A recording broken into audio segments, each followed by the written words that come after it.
Tikman na natin.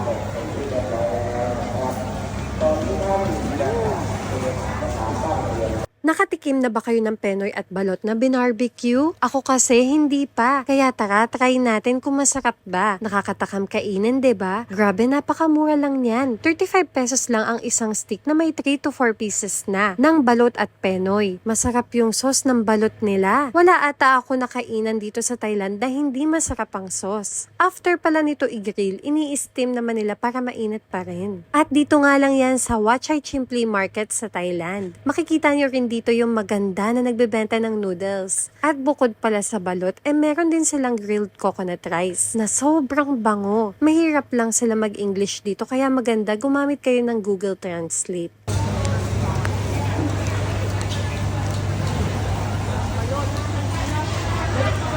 Natin to balot na in-steam.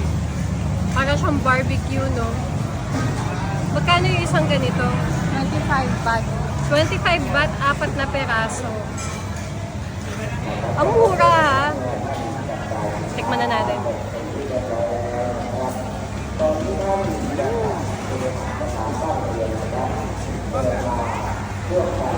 Sarap ng sauce, diba? Sarap! Penoy ba ito balot? Mix yan. Ito, penoy tsaka balot din.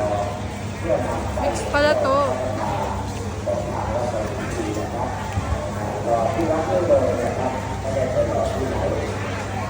Yun, no? Sarap!